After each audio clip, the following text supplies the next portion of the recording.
Welcome, everyone, to the Marin Energy Authority board meeting. Why don't we get started with board announcements?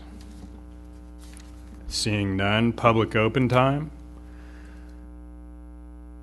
Okay, we're whipping through things so far. Some hearty souls in the audience on this beautiful evening. Thank you for coming. Dawn, item 3, report from executive officer. Great. I have a few items this evening. The first is I wanted to report on 2 bills that have been making their way through the Senate and the Assembly. We've been watching closely SB 790, and happy to report that on Tuesday it was passed out of committee on the Assembly side. It's already made it through the Senate side. So it's now headed to appropriations and then to the Assembly floor, and that's set to occur in August and early September. So we'll be keeping you updated on that. It did pass out of committee on a 10-1 vote, so it was very good showing there, including several Republican votes, which was great to see. And then we've also been tracking AB 976, which we see as a deterrent to future CCA programs. That bill was pulled actually from the committee agenda this week, and so it will now become a 2-year bill.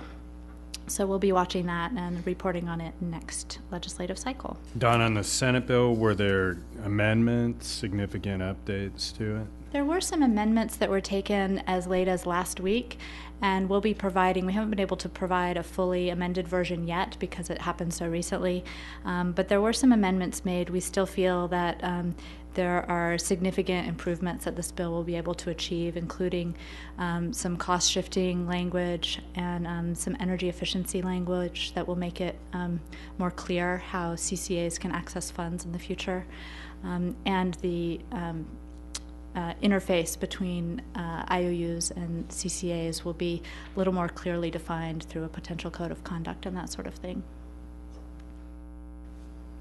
Great. And the next item is I just wanted to notify the board and the public that we've submitted a notice of acceptance to WAPA regarding the allocation of hydroelectric power that we were awarded about 1.5 years ago now. And we will begin negotiating a contract, or really developing and working through the process of a contract with them. And we'll be bringing that to the board over the next 6 months. This will be an interesting process. I think one of the things that's unique about it is that because we're working with a public agency, the process will be completely open to the public, so we'll see drafts of the contract all the way through to the end, and we'd be looking to execute the contract with them over the course of the next 6 months. This power would not be coming online for MEA until 2015, so we have plenty of time to get that underway.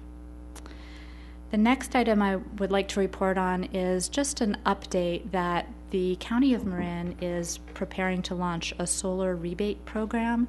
They've had a solar rebate program in the past, and the last allocation that they put towards this program was $50,000. It lasted about 2.5 years, and they're looking to do a similar amount to relaunch the program.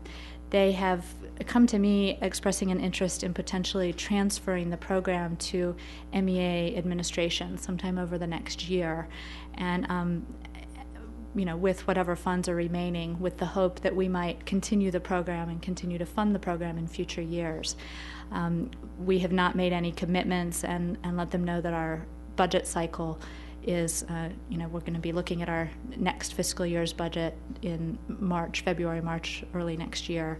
So we can look at the issue then. We will also be discussing this in the executive committee in the fall and in the winter and decide if this is something that we'd like to take on.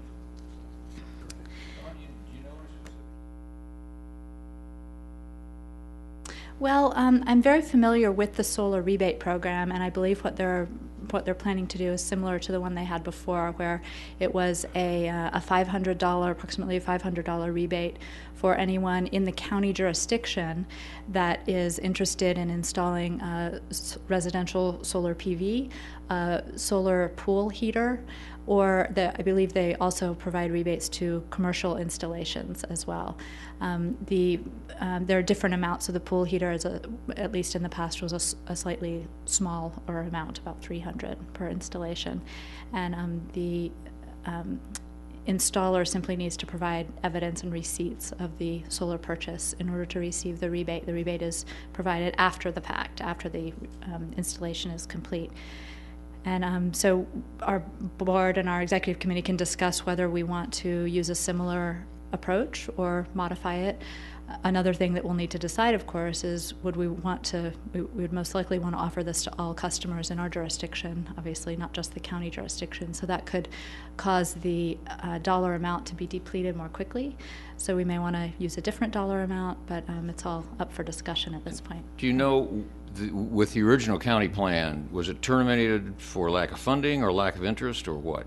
Well, when it was originally established, the plan was to use up all the funds in the allocation, and when the funds were depleted, the program would be over. And so that is what happened. It took actually a little longer than planned to have the funds depleted. The program lasted for about 2.5 years. That was with a $50,000 allocation just for County of Marin jurisdiction. I have a quick point of clarification. Just for the county's next round of rebates, they're only available to residential customers. So this time, commercial customers can't utilize it. Great, thank you.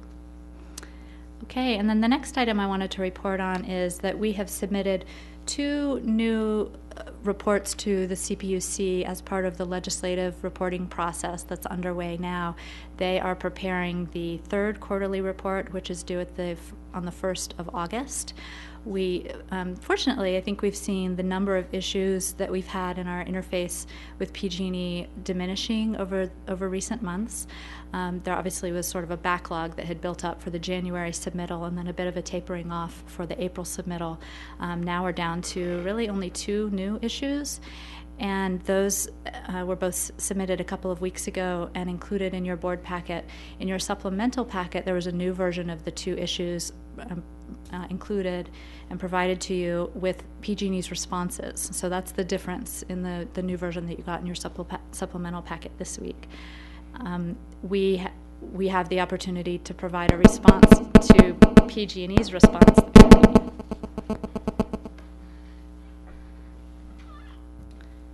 And so that will be included in the final version that goes to the CPUC, and we expect to have the final report from the CPUC to the legislature available by the beginning of next month. So we'll be sharing that with you all when it's available.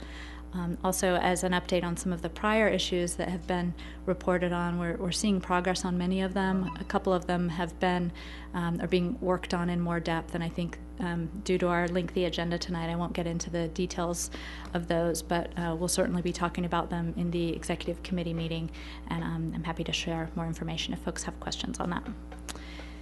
The next item I wanted to report on is we've been having some discussions with PG&E related to addressing some of the technical issues that have been sort of ongoing since we began serving customers, and we've presented this as a possible using the approach of modifying the service agreement that we already have in place between MEA and PG&E. And so there's a very rough draft of what this might look like in your board packet. It's really just a first step at getting discussions started with PG&E on how we could make some modifications to ensure that it's very clear what expectations are from both parties, and that it's very clear, what happens if expectations aren't met. So feel free to give me feedback if you have any, and we'll be discussing this in committee meetings as well over the next couple of months.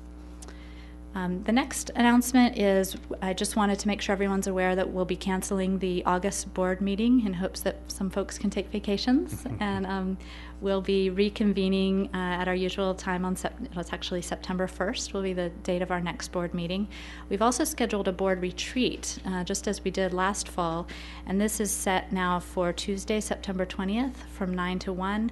We may actually make this a 9 to 2 event so that we can provide for lunch and have a little break in between. So you can mark your calendars for 9 to 2. Of course, the public is invited to this as well.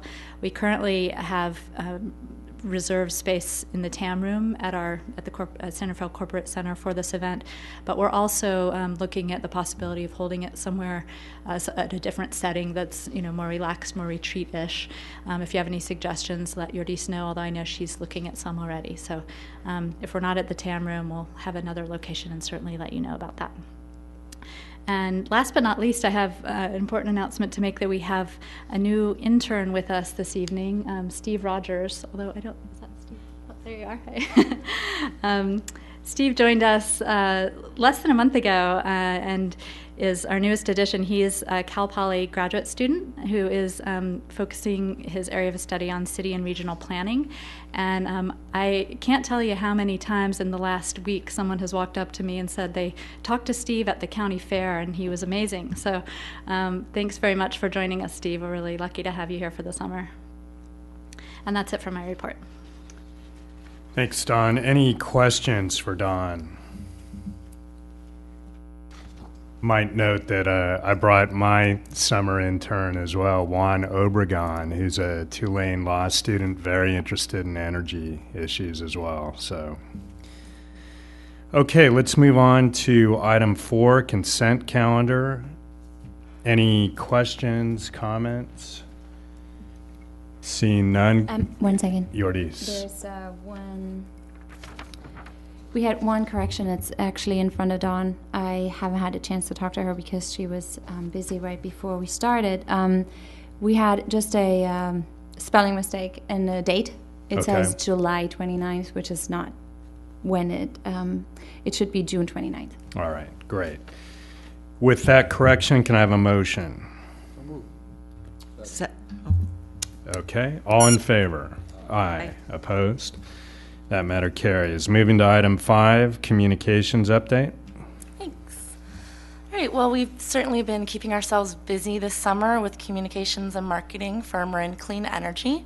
And last month we participated in the Marin Home and Garden Expo, which was a 2-day event that was unfortunately shared with some unlikely stormy weather. But we toughed it out and got to see the silver lining when we were presented with the Marin Builders Association Leadership and Sustainability Award. So Chair Connolly accepted the award on our behalf, and we now have this lovely plaque that we can display in our office. So we're very grateful and humbled to have received that award at that event. We also participated at the Fairfax Festival in June, and we just wrapped up 5 days at the Marin County Fair, which was a very successful and fun event. We spoke with hundreds of people at the fair who are interested in learning more about our program, and we expect to have increased Deep Green signups from those interactions. And I wanted to thank Director Thornton for volunteering with us, as well as advocates Ed Mainland and Ellen Say at the fair. We really appreciate your time and glad you got to share some of the excitement with us. While I'm on the topic of giving thanks, I also wanted to thank the Main Street Moms for their continued support of Marin Clean Energy. They have been representing us and telling people about Deep Green at the farmers markets in West Marin, and we've really seen a significant number of customers who are enrolling in Deep Green and referencing the Main Street Moms. So we're very fortunate to have them working hard for us. And also on the subject of Deep Green, I wanted to let you all know that we're currently just over 7% of our customer base is enrolled in Deep Green. So we'll continue to track that number, and we think that number will increase and at the very least remain steady. But just so you all keep in mind, as we increase the number of customers who are enrolled in the program with our next phase, for example, in August, that percentage will go down a bit just because we'll be increasing the entire base. But we expect it to ramp up again as those customers also sign up. The next event that we are participating in is the Good Festival in Fairfax, which is on August 6th. And in August, we are also one of the presenting sponsors for the Sausalito Film Festival. And that's going to be held on August 19th, 20th, and 21st. You might remember that we were also a sponsor last year at the festival, and we learned that it was a great venue to market for MCE and continue to demonstrate support for the community. And beyond that, this year the film festival is going to be initiating their annual Charles McGlashan Rebel Film presentation. So every year they'll be presenting a film in honor of Charles that will be based on environmental issues. This year the film is about reusable bags and the effect of plastic on environmental issues. So we will be the presenting sponsor for that film, which is on Saturday night. And as a sponsor, we'll have our logo included on commercials, which will be on cable TV, so you can look forward to seeing those in Marin. We'll also be included in their press releases on their website, their advertisement posters, the program guide, and on screen at the film showings. And they also have a full-page ad in the Marin magazine that will be in the August issue, which will also have our logo on it. And one other thing that we got as part of the sponsorship package is actually going to be a handful of tickets to attend the event, as well as a night at Cavallo Point and a spa treatment.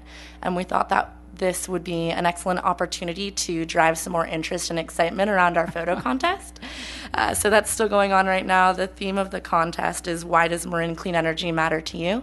So our first prize winners will get the one-night stay at Cavallo Point and the spa treatment, and our second prize winners will get the tickets to the Sausalito Film Festival. So we're looking forward to seeing what the local artists have to submit to us, and also ramping up some of our social media popularity related to that contest. And you might remember last year when we first started discussing the idea of using social media to market MCE, and we've come a long way since that idea. Today we have well over 1,000 fans on our Facebook page, and we expect that our popularity and use of social media will grow. And so I would recommend that the MEA board adopt a social media policy that staff could use to monitor postings and interactions on the different social media sites that we're having, so that staff are able to take action if inappropriate posts are put on the wall, or if there are things like spam or potentially technically harmful information or links, just to protect all of the visitors who are going to our sites. So there's a draft social media policy attached to this item for your consideration.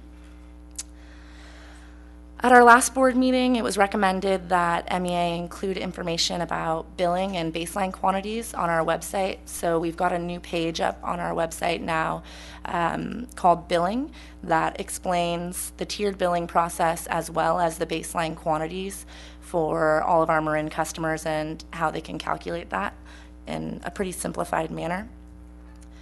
And then the last update that I have is in regards to our next group of enrollments in August, who will start actually being rolled over into Marin Clean Energy in August. That group of approximately 5,500 customers received their first opt-out notice from us in May, their second in June. They won't receive any notice from us this month, but they can expect their third in early August, and then their fourth in early September. And that concludes my update. Okay, great. Any questions for Jamie? Good report. But actually, before you move on, I would ask that you approve the social media policy. Okay. Do I have a motion on that? Have we seen that? Yes, it's attached, actually. It was in the it came in the supplemental. supplemental. Came in the supplemental, yeah, we have. Yeah, we should take a look at that first. Why don't we come back to that item? Okay. Yeah, it's in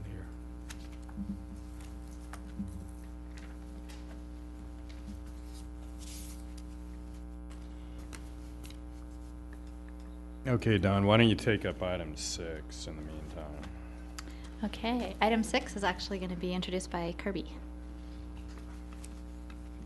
We'll come back to 5 for that limited purpose. So I think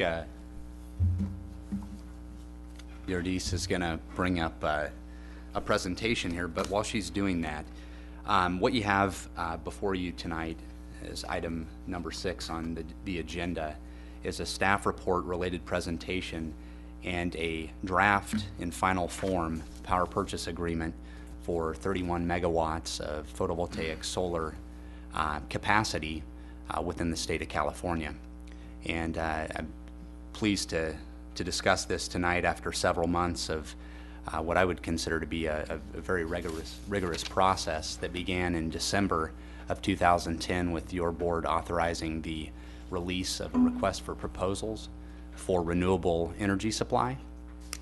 At the time when that RFP was released, MEA was requesting 40 megawatts of renewable energy capacity, received responses that amassed more than 600 megawatts of renewable energy capacity, over 15 times the request. And since that time, there's been a very involved analytical process, including the assembly of an ad hoc contracts committee represented by members of your board, staff, and technical advisors to not only set the parameters that were going to be used for the analytical process, but also to oversee and provide guidance throughout this process and during the selection of shortlisted respondents. So,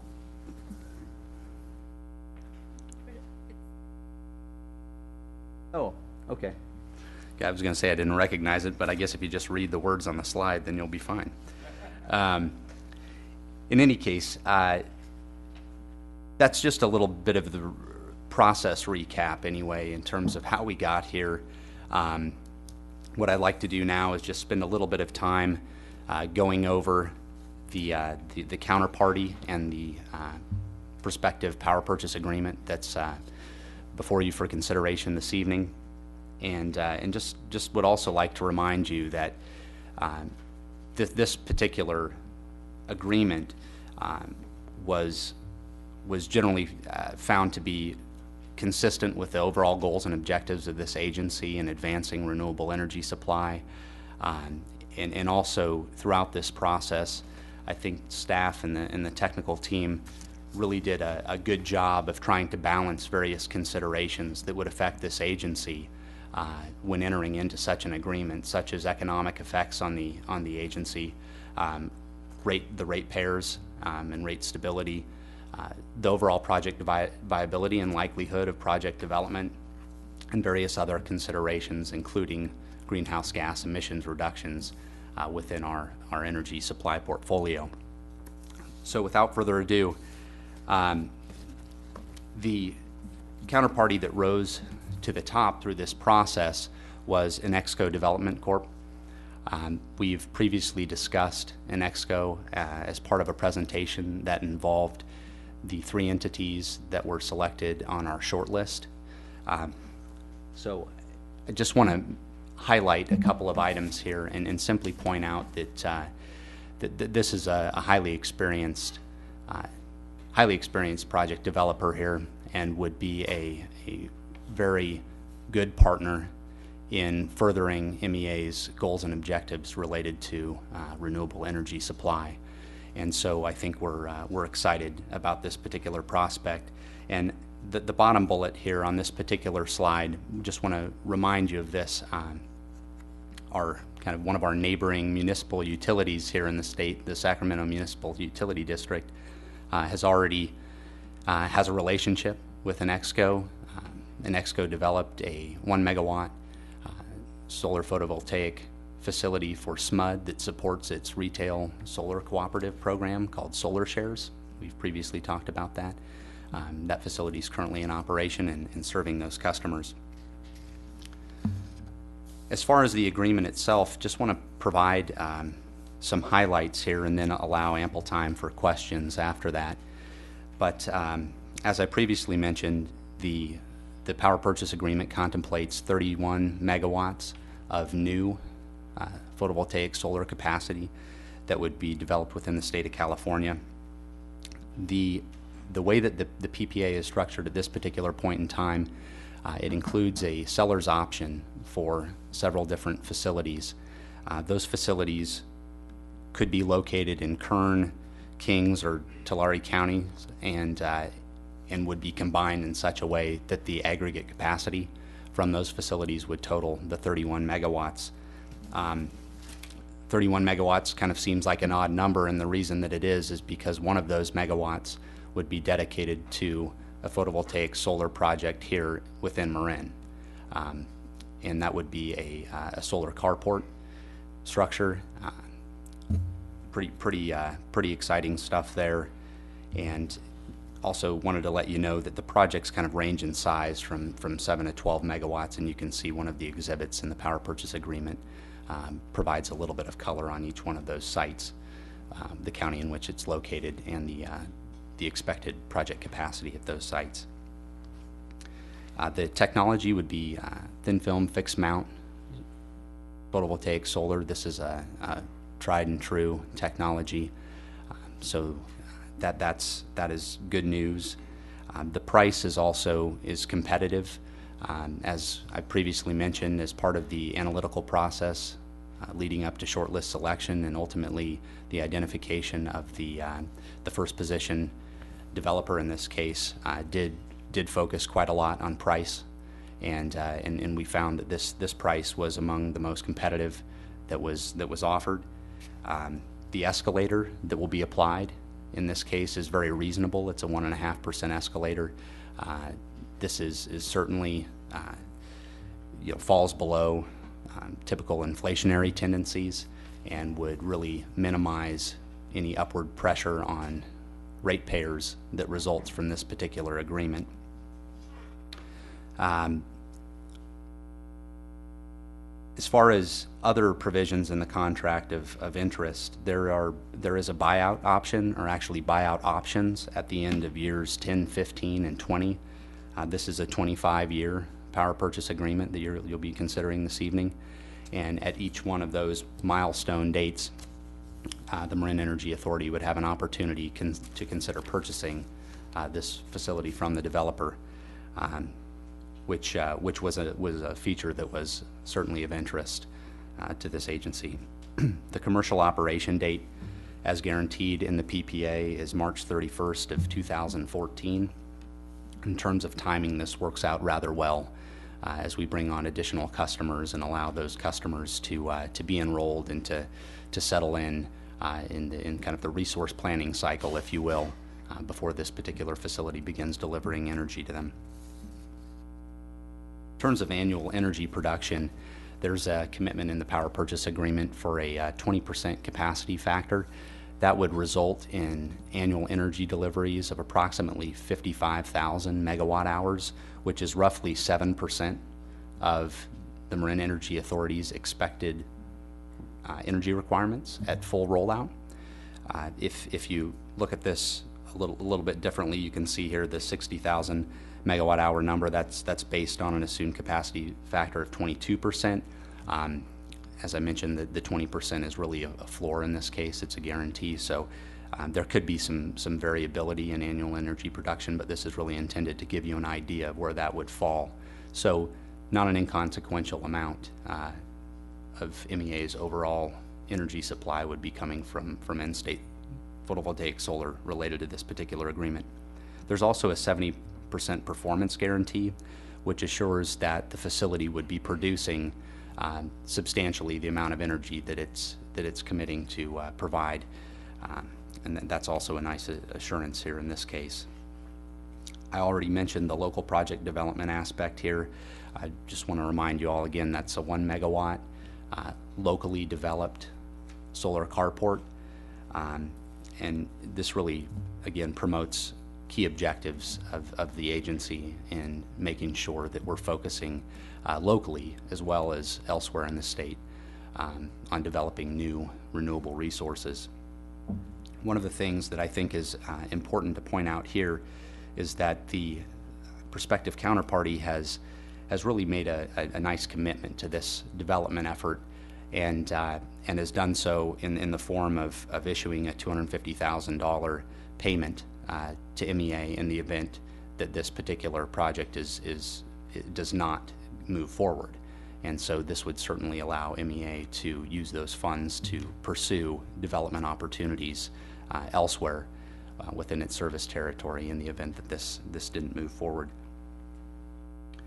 As far as other provisions, credit, overall performance, and then various compliance issues as well, these are really addressed through reasonable and achievable growth and financial milestones for MEA. So MEA is not obligated to post collateral as part of this agreement. There are simply financial milestones that must be met, and so long as those financial milestones are met, things move forward per schedule. And in the event that the seller in this case might be unsuccessful in developing the projects, there's financial compensation due to MEA for its inability to achieve certain development milestones, which also protects MEA in the event that it would need to go out and look elsewhere for this supply. And What's the proposed timeline? the proposed timeline for development Yeah. of the commercial operation date is proposed to be March 31st of 2014. And then there are various other milestones along the way. For example, the construction start date is guaranteed to begin by September 1st of 2013. I also mentioned the $250,000 payment in the event that the local project isn't developed. That payment would be, I guess, callable, if you will, if that facility isn't developed by March 31st of 2014. Okay, so the 250K relates to the 1 megawatt? or Relates to the 1 megawatt. Yeah, And what about the overall project? there's a $1 million cap, and there are various provisions related to bringing capacity online by the commercial operation date. Failure to do so would trigger proportionate, payments until that capacity came online, or until it was determined that the capacity couldn't be brought online. And so that $1 million is really, that's kind of the umbrella, if you will, that would protect MEA in the event that it needed to go out and secure other resources to fill in this planning need here. And lastly, there's a specific provision in the contract that protects MEA from any changes in law or regulation that might be related to this agreement. Renewable facility certification, any number of different considerations that could pop up, and that's, I believe, set at a level of $95,000 a year, which is not inconsequential at all. So if things did pop up, there would be protection for MEA in ensuring that it would be able to comply with changes in law and regulation there. And one thing that I would also like to point out, go ahead and point out the financing aspect as well. Yeah, one item that you may have noticed in reviewing the power purchase agreement is that there is a trigger, there's a condition precedent that's been established in the agreement that would relieve the seller of all obligations under this power purchase agreement if it were unable to secure financing for the project.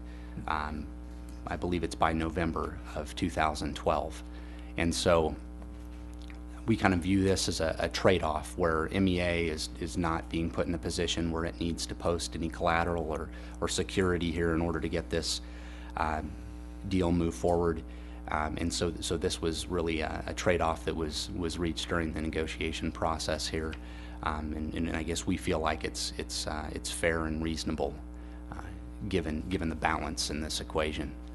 And so again, the staff's recommendation is that your board consider approving this particular agreement based on the fact that it is entirely consistent with the goals and objectives of the agency, would provide a substantial amount of new renewable energy capacity and energy to MEA customers, would also promote the reduction in greenhouse gas emissions, and is actually is being developed by a highly experienced partner in this case.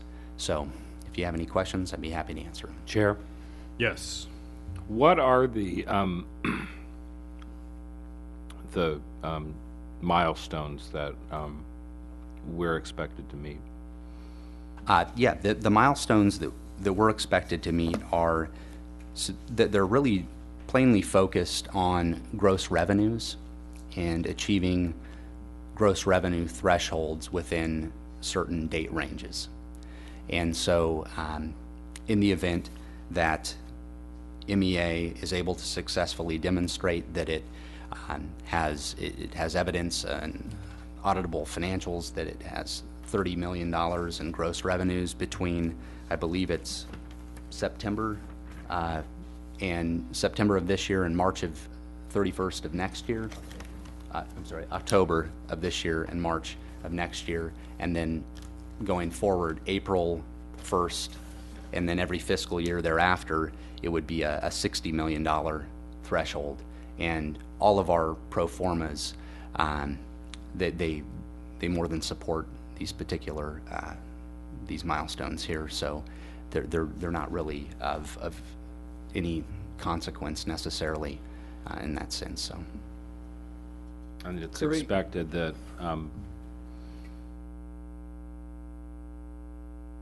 those projections are going to be satisfactory to whoever might finance the project for Annexco. Yeah, that was the reason that those numbers were established there, as, in addition to the contract price and all the other considerations in the agreement. Those were determined to be satisfactory for that purpose. Kirby, the buyout, if we ever got to that point, would that be MEA's decision, or is that a negotiated decision between Annexco and MEA? It would be MEA's decision, and there are a number of steps in the process, one of which includes an appraisal of the facility at that particular point in time, and there's a schedule of payments that's an exhibit in the agreement.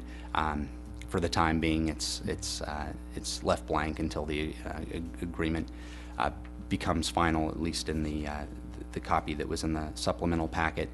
And so that value would be evaluated, if you will, at the 10th, 15th, and 20th year, and it would be MEA's decision at that point in time as to whether or not it moves forward in buying that particular asset based on that price.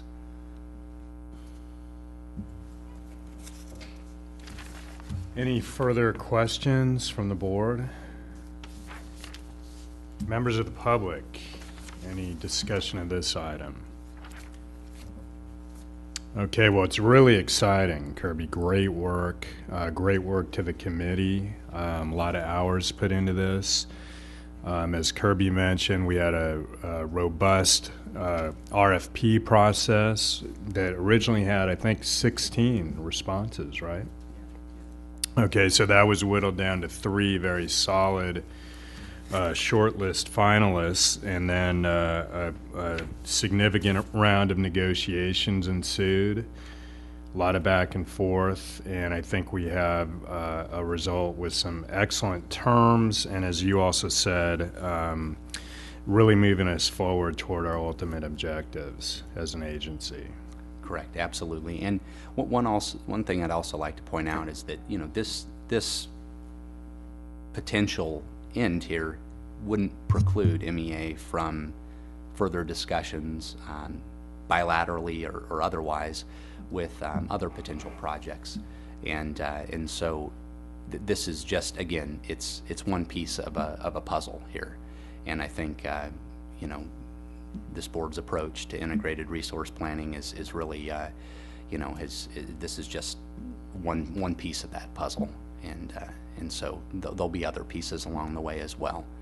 Well, and you raise a great point on that. I think one thing we are very interested in doing, and this is a very good start, but further refining the integrated resource planning that we do, and that could be something. I know Dawn, I think we're going to put that on the retreat agenda coming up, and we'll continue to work through that. But again, great job on getting this piece. Thanks. Thanks. Okay. Chair, great. can I ask? Yeah, absolutely. What does the selection of the local project site look like? How is that going to be undertaken? Yeah, And by whom? Don, did you want to comment on that at all? Yeah, I'm happy to comment on that. So, the way the contract is structured, it is really the responsibility of the seller to identify a site that is workable from their perspective to develop the project on. But in this case, I think we'd be eager to help facilitate that process.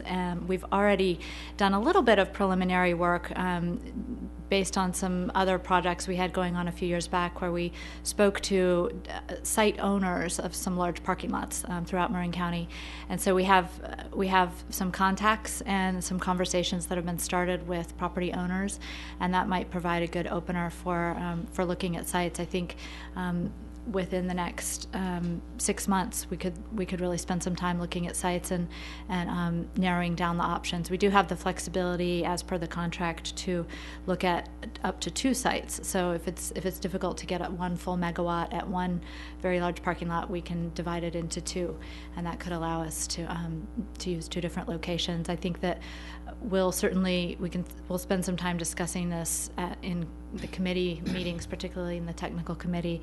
But my expectation is that the board will be most interested in finding sites that are visible, so that the public can see them, and that where folks have access to them to the extent possible.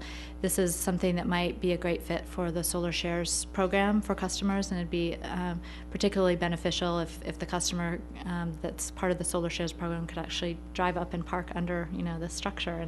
And so we'll certainly be looking at what sites make the most sense from that perspective, and we'll be working collaboratively to help with that process to the extent that it's needed. Is there a strategy for getting the other 9 megawatts that were in the, because we had sort of a cap of 40 set, and we're 9 under. Are we going to be going after that other 9, or? Flip Yeah, a coin here. I'll start. The answer is we do have an open door with a couple of other counterparties that we've been working with, some through the RFP process and others that have approached us more recently. And there are a couple of projects that do look interesting. I think that it is beneficial to be looking at something a little bit under the 40 megawatt cap, because it gives us an opportunity to look at some of these other projects and diversifying a bit with the number of suppliers that we contract with. Great. Okay, Those questions answered, I will move approval. There you go. All right. Read my mind. Do I have a second? Second. All in favor? Aye. Opposed? That matter carries. Great work. Great work. Okay, item 7, consideration of MEA expansion, including free amnesty period, which we'll tell you about right now. Don? Yeah, this is very exciting, and this is an item that's come out of much discussion at the executive committee and some additional discussion at our last board meeting. And just to frame it, I think I want to go backwards a little bit and look at where we started. The concept of expansion has been touched on at various times during our formation, and has been specifically discussed in the executive committee over the last 4 to 5 months. Going back to our mission, our MEA's mission, as stated, is to address climate change by reducing energy-related greenhouse gas emissions and securing energy supply, price stability, energy efficiencies, and local and economic workforce benefits. The other part of the subset of our mission also looks at the intent of MEA being to promote the development and use of a wide range of renewable energy sources. If structured favorably, the expansion to additional communities could be likely to accelerate movement towards MEA's mission. Now, drilling down a little further, I think it's useful to look back on some of our founding documents. Chapter 3 of the MEA implementation plan is called the organizational structure section, and also looking at the MEA JPA agreement. There's there's contemplation of expansion in those documents, and it is put forth that the addition of new participants can occur subject to the affirmative vote of the MEA Board of Directors. Now, this caveat opens the door for the board to determine the specific terms and conditions under which they would allow new members to be added. So that's kind of prompting part of the discussion we're going to have this evening regarding criteria that we might want to consider for new entities and how we might want to bring new customers on. Now, MEA obviously has achieved many of its initial goals, and in some cases ahead of schedule. One of the things we wanted to discuss this evening is that there are some long-range goals that could be reached potentially more quickly by considering expansion to the number of customers that we're serving.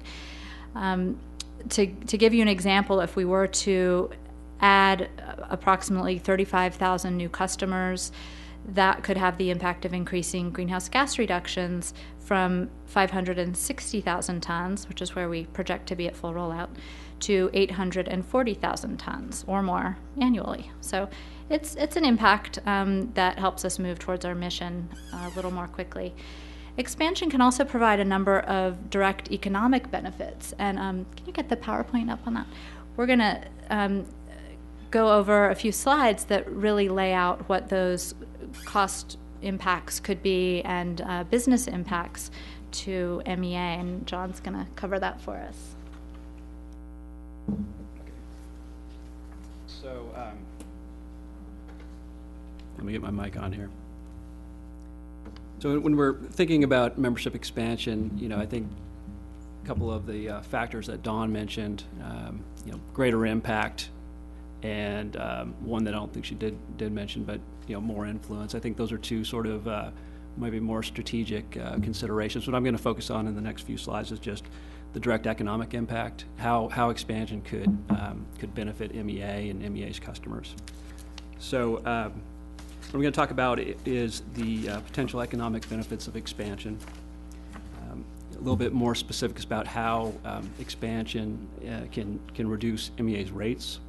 And then the third piece that I'm going to talk about is sort of the process that we would go through to consider or to analyze the impact of a new member joining the agency. So in terms of the potential benefits, there's really two sort of primary avenues.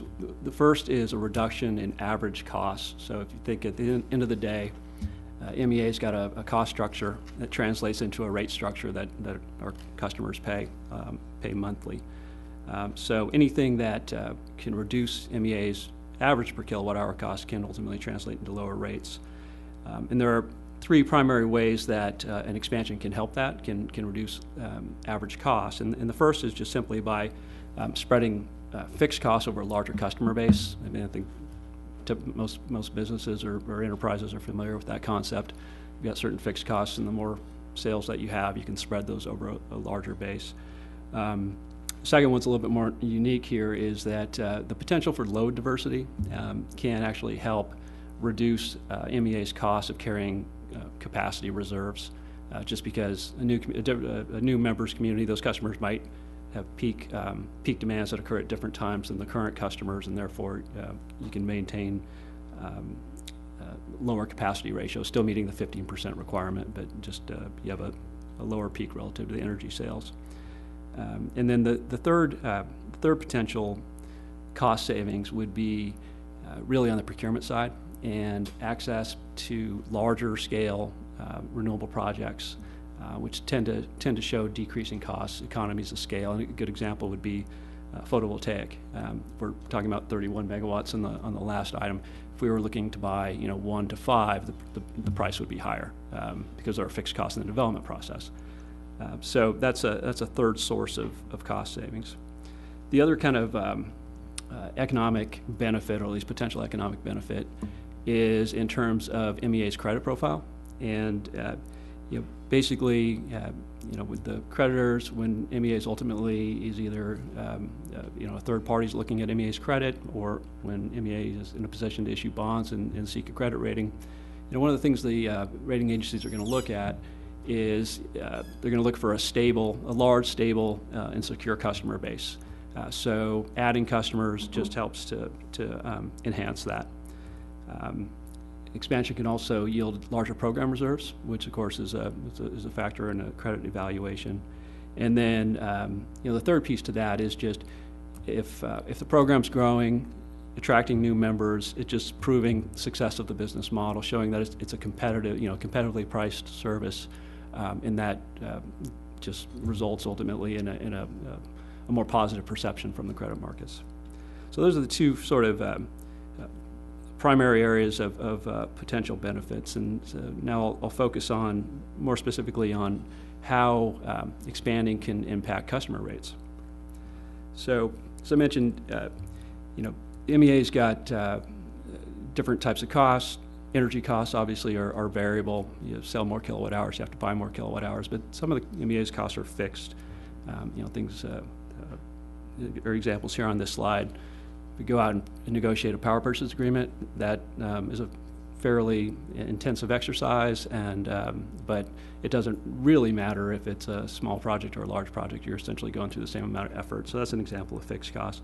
Other examples are office space, some of the regulatory advocacy that we do, the participation of the CPUC, that really does not depend on size.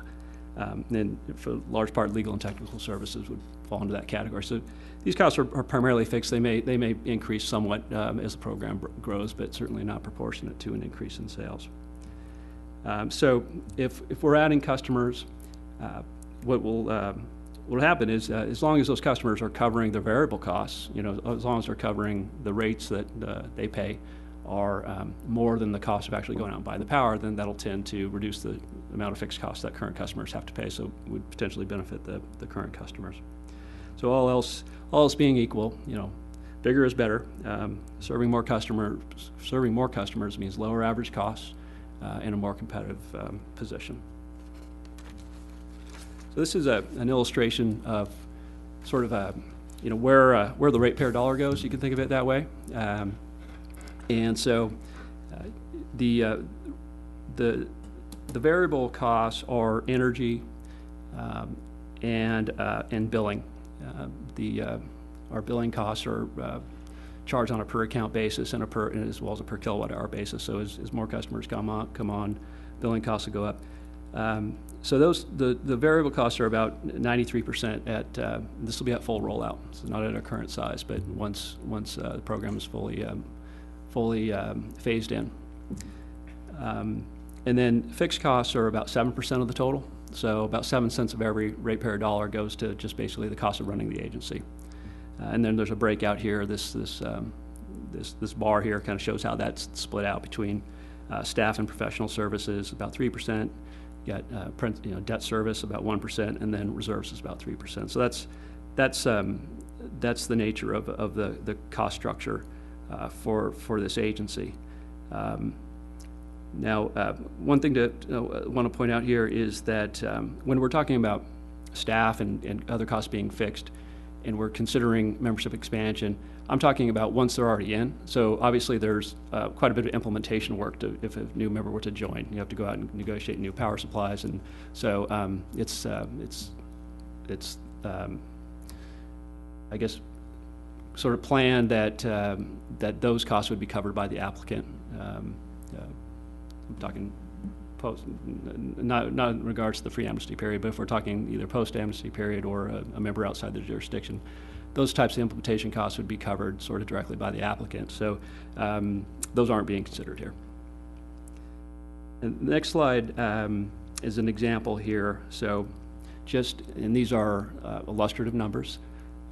And so, specific numbers would really require an analysis of the jurisdiction in question. But if we assume 35,000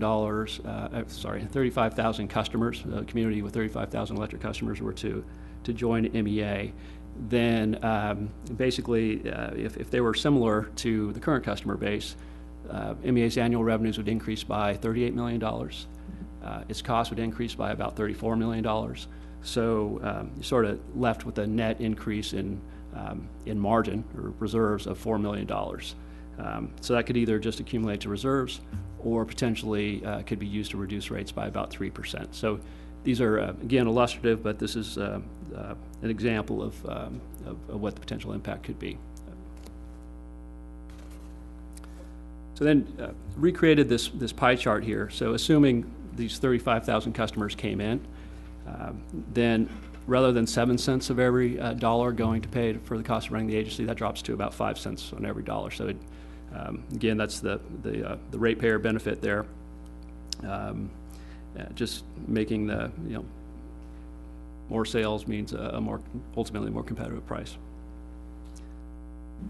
Then the last part of this presentation is really just a little bit more detail on how we'd go about evaluating from an economic point of view an applicant to join MEA. And so getting beyond the amnesty period, it's contemplated that if a community wanted to join MEA, that there would be an applicant analysis process. And the first step in that process would be essentially an economic assessment. And so what that would look like is we would look at the current sort of financial projections for the agency. We'd look at the historical billing and usage data of the applicant community, evaluate what the revenues would be, and evaluate what the cost to serve those customers would be. And then basically the bottom line would be, would adding these customers be a net positive, or it could be a net negative. It's more likely to be positive, but depending on the customer mix, in the current rate structure, there are not all there are differences in rate levels, and so some customers pay more than cost, and other customers pay essentially less than cost. So depending on the mix of customers that were coming in, it could be a positive or a negative. We'd also want to look at if there's any incremental financing requirements. Typically, if you have a larger power bill, you have to pay that bill before you get the revenue from the customer's bills that lags a month or sometimes 2 months. So there's a need to have some working capital financing, and so we'd have to look at, are the reserves sufficient to cover that, or would we have to go out to the capital markets and get some additional short-term funding? And then the other part of this would be looking at what's sort of the optimal timing in terms of integrating the new procurement process, the new customer enrollments with MEA's business. If it can be done at the same time and just incorporated in, say, the next expansion, then it's much lower cost, maybe even relatively costless. If it comes in out of sequence, you have to do a special procurement, then there's going to be a cost associated with that. So looking at what the appropriate timing would be for enrollment would also be part of this applicant analysis. So that's sort of the short story on the economics. Happy to take any questions on that. Board members? And I could, if you'd like, I could continue introducing the remainder of the item, or we could pause here for any technical questions. Yeah, why don't you go ahead, Don? Okay, great. So, well, this has kind of been a broad overview of the economic impacts of expansion. We have a couple of different kind of focus areas that relate to expansion. The first of which is how we want to handle expansion within Marin County to our local cities and towns. And so we have a number of items for you all to weigh in on this evening, but this is the first one, and this is a recommendation that's being brought forward by the Executive Committee. And the recommendation is that we open up a free amnesty period to any city or town in Marin County that has not yet joined MEA, and that this amnesty period go for 4 months between today and ending on November 7th, and that after that time there would be a fee associated with joining MEA that would range between $20,000 and $40,000 depending on the size of the jurisdiction and any other factors that would impact costs. And some of the rationale for this recommendation from the Executive Committee include, number one, we're in the process now of beginning to do our initial procurement for rollout to our remaining Phase 2 customers. So this is actually a really opportune opportune time for us to simply add on an extra chunk of load without adding a lot to our costs internally of negotiating a power supply agreement to serve those additional customers. So this really is a window of time where an entity could join without having a real impact on us budget-wise. After that time, after mid-November, we get into a situation where we'd have to run a separate procurement, and that does get into some additional expenses, and that's why the fee would be recommended after that time. So as part of the action of any city or town, they would have to adopt an ordinance that's required by the Public Utilities Code. It's the same ordinance that each of our existing member cities and towns adopted back a couple of years ago. And because an ordinance typically has to have a first reading and then a final reading, and because the amnesty period would be limited, we've structured it such that the requirement is to do the first reading of the ordinance by the deadline and to pass a resolution at the same time requesting to join. And then we would have an opportunity, the board would have an opportunity to decide whether to accept the new member or not. Greg, do you want to add anything to the legal parameters for a city or town that would be joining under the amnesty period? No, those are the two requirements. Would be a resolution to be adopted requesting membership in the authority, and then also the ordinance. The other thing too was to require the ordinance though to be adopted by December 1st. So there just wouldn't be too much of a lag time between introduction and ultimate adoption. So that would be a condition you could add at the time that this board actually adopts an accepting resolution, accepting the application by the town or city. I'd also like to add that at the request of the members of the executive committee, I've reached out to each of the city managers in non-member jurisdictions and let them know that our board is considering this item tonight. And several of them have expressed interest in having, certainly they'd all like to hear back tomorrow on the outcome. And then most of them have requested that we come and do a presentation in the near term to explain what is needed for them to join so that they can reconsider whether they'd like to join during this period. So this might be a good place to pause and ask if there are any questions on the expansion to local communities and the potential amnesty period. Dawn, what's your, a bad term, what's your gut feeling on how many of the cities will participate that have not in the past? Gosh, I hate to make projections without having any hard facts there, but I think it's likely that one or two of our existing cities or towns would be interested in joining. I can say that Ross has scheduled a decision for next Thursday, a week from today, to look at the possibility of joining at that time. And Novato has an item on their agenda for the 12th, next Tuesday, to determine whether they want to have a discussion on rejoining. So it won't be a decision point at that time, but it'll be a discussion about whether they want to discuss it later and decide whether to join. I've spoken with the other two city managers as well, and they're going to be circling back with their council after they hear the outcome of this meeting, and then they will likely be requesting a presentation shortly after that time.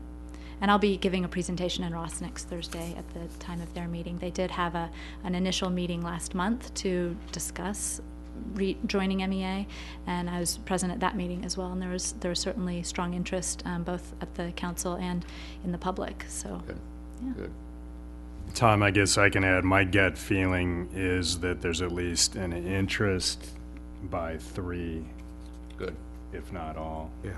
I just hope we don't go through that awful time when there were 15 letters, negative letters mostly, in the IJ every single day, and I don't think that's going to happen, and I certainly hope it doesn't. We'll see. Yeah. Yeah, And I it's- think, I think that the other thing is that, I mean, really, now that the myth of risk is removed, there's no excuse not to give your constituents the option. And I think that that really is the card that we ought to be playing in terms of whatever letters or op-eds we might write, or, you know, there's really no reason not to offer the option. Well, there wasn't really any the first time around. Well, I too. realize there this was an fact, awful lot of, but there yeah. was that phantom Certainly the perception environment's of changed substantially. of major, risk, and I think that we've done a good job of putting that to bed. So,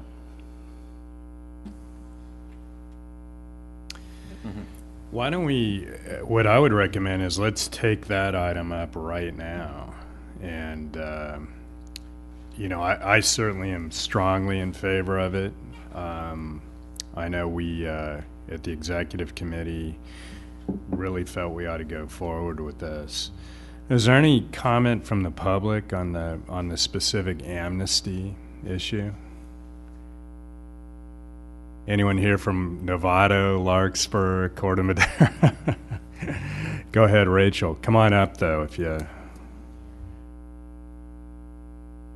great op-ed piece today, by the way. Thank you. I was just wondering. If you could say your name, just for the record. It's Rachel Guinness. I'm from Corte Madera, and I was just wondering if you want your town to pass this, when would be, what would you recommend to make your feelings known? Yeah, I think any members of the public that want to weigh in on the decision could certainly write letters to their council members at any time, particularly, assuming that this item goes forward tonight.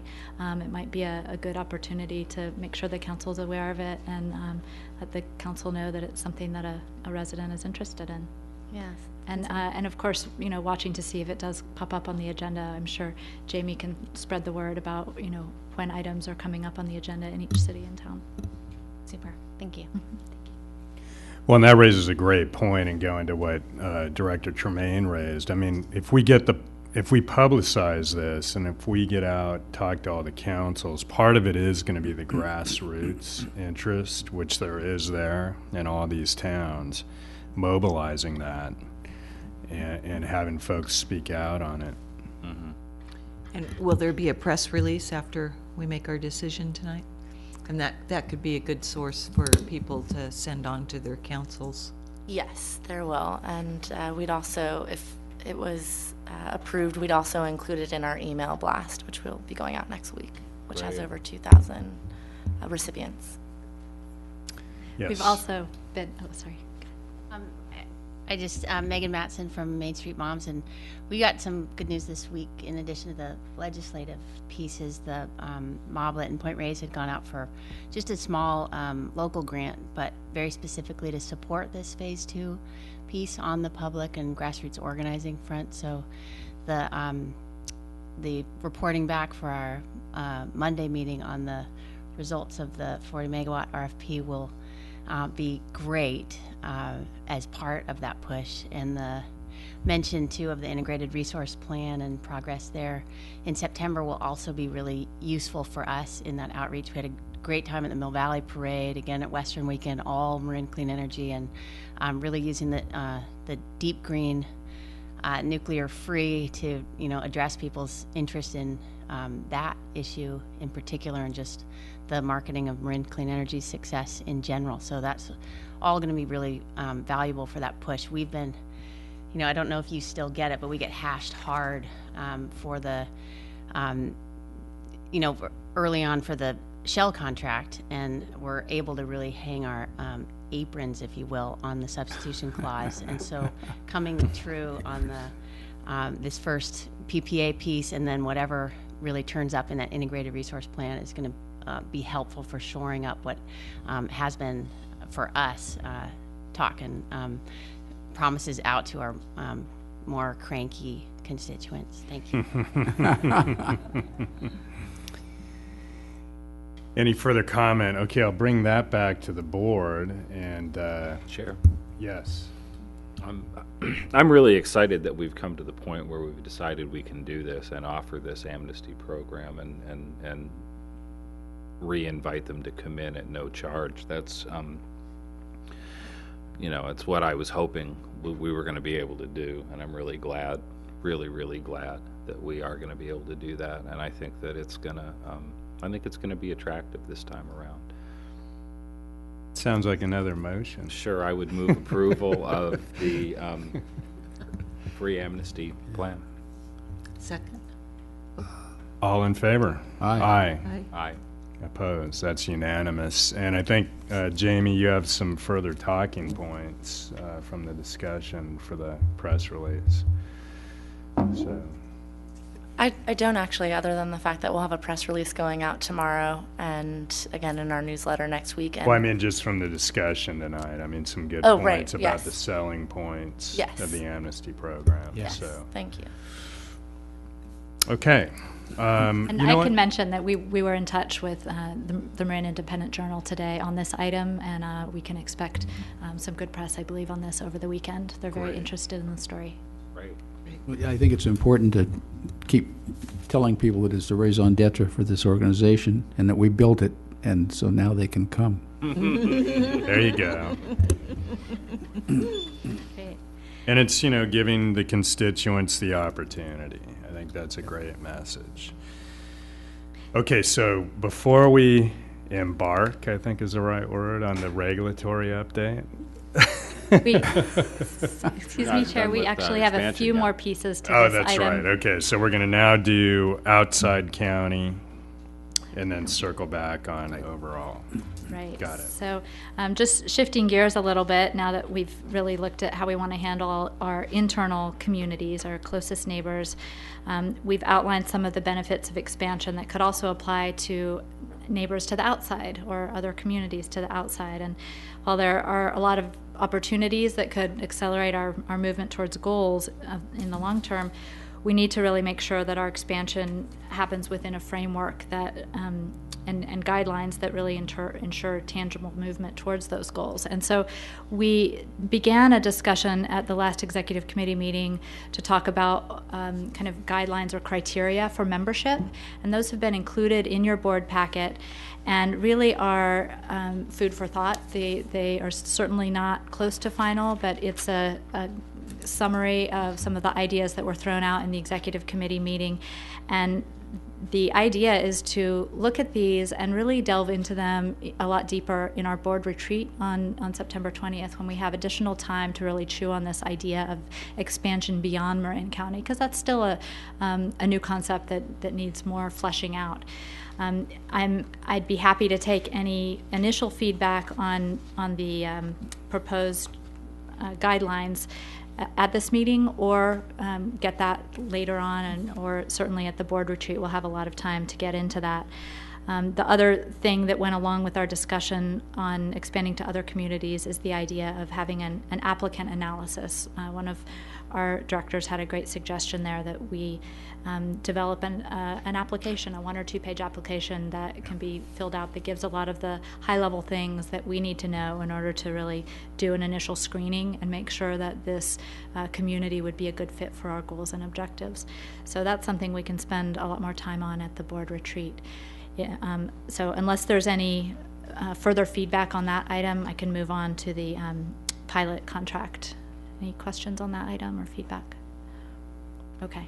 So the third piece of the report here is the discussion about creating a pilot applicant impact analysis contract with the City of Richmond. And the reason why this is up for discussion and has been discussed at the executive committee meeting is that we are already spending some time interfacing with Richmond and exploring the possibility of looking at a partnership with them in the future down the road.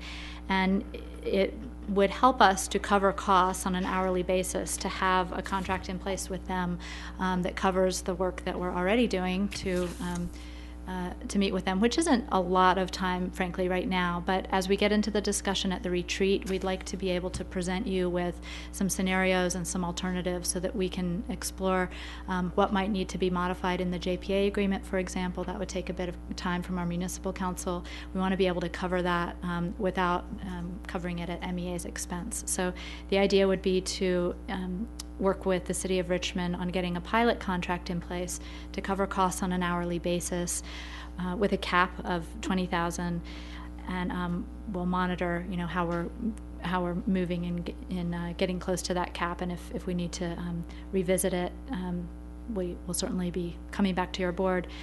this will also be an opportunity, and the reason it's been structured as a pilot is it'll give us an opportunity to see what are the costs of beginning to look at working with a new community, because we haven't done that before. We want to make sure we can be even more clear next time we get approached on what the costs would be, and make sure that we're covering all the costs that are included. So this is just a simple initial pilot contract that we'd be exploring. Hasn't been developed yet, but we could develop that over the course of the next few weeks. Don, is this intent with Richmond? At the last meeting, we talked about two aspects of expansion. One would be sort of a full-service partner, and the other would be a piecemeal sort of menu. Is the discussion with Richmond intended to be an entire partnership? Is that the pilot, or is this more? No, this is really a precursor to any of that. I think we need a bigger chunk of time at the board retreat to develop those two ideas more fully, both the full membership option and the a la carte menu of assistance things that we could provide. This is really more of a precursor that covers the initial data analysis and integrating that into MEA's own work. The interface that we're doing, answering questions they may have, which again is limited, but is a chunk of time, and then also the municipal council initial research that would need to be done to look at any modifications to our JPA agreement. So what we're talking about is more of a precursor to either of those two options. Okay. And Don, why don't you reiterate the timing of all this relative to, additional rollout of Marin customers, in-county, potential Sure. expansion? Yeah, I think that it's very important to MEA to ensure that we're incorporating any of our in Marin cities and towns before we begin serving customers outside of Marin. So that is one reason why this amnesty period is being offered up, to really provide a strong incentive to bring in any of our local agencies, because that is the clear priority of MEA and our board. And then if the economics look promising and pending what is the outcome of our discussion at the retreat, we may express an interest in offering the opportunity to other communities outside of Marin County at a future date. But that is less certain and not something we need to decide upon tonight. And just overall, it's important to just re-emphasize, as we did last time, the goal is not to expand overnight. It's not to get large for its own sake. We're taking a very considered approach here in how we're developing policy around this goal. And so just that's kind of the 30,000 foot on it. And I think also, I like the idea of this pilot contract with Richmond, because it continues momentum, which I know they want to see, and I think that, my personal opinion is that if anybody from out of county was going to come on board, they'd be the logical choice, and because of their proximity to us, and I really want to see us continue moving in that direction, because I think that we have a very willing dance partner there. Do you need a motion? Do we need a motion on this, Don? Yeah, there are actually 3 recommendations at the end of the staff report, and I think we've already had a motion and approval of the first item. The second item is authorizing the fee range of $20,000 to $40,000 for new city or town, Marin city or town members that want to join on or after November 8th. So that probably needs to be the second motion. Any discussion of that specific item? Do I have a motion? I'll move item number 2, be approved. Second. All in favor? Aye. Opposed? That matter carries. Okay, item 3. And then item 3 would simply be to authorize staff to work with the City of Richmond to develop the pilot applicant impact analysis contract to cover MEA costs on an hourly basis. And I think we got direction on that last time. So motion, or do we have a second on that? Second. Okay, all in favor? Aye. Aye. Opposed? That also carries. Okay, anything else on item 7, Don? All right. So before we go to regulatory update, let's circle back to item 5 and consider the draft social media policy. I had a chance to look at this. It looks straightforward. My one question would be, did you run it by legal counsel? Greg, have you looked at this? I didn't look at it now. And what do you think? I think it'd be fine. Okay. Anyone have any questions on the social media policy as No, it looks pretty proposed? straightforward. Yeah. Okay, let's go ahead and get a motion on that. Move, oh, sorry. Move acceptance. Second? Okay, great. All in favor? Aye. Aye. That matter carries. Beth, regulatory update. Thanks, Damon. You say it with such joy, which is appropriate. As usual, things have been pretty busy on the regulatory front, and on a going forward basis, the next couple of months I think are going to be quite full of changes. So one of the things that has happened this past month is, as we discussed last time, the residential rate design was finalized with the final decision there. One of the requirements under that final decision was that PG&E have a meet and confer with MEA and also Energy Division, and that occurred on June 29th. On a going forward basis, in the general rate case, we're just going to, continue to monitor it and see, become involved when necessary. There aren't sort of immediate action items there.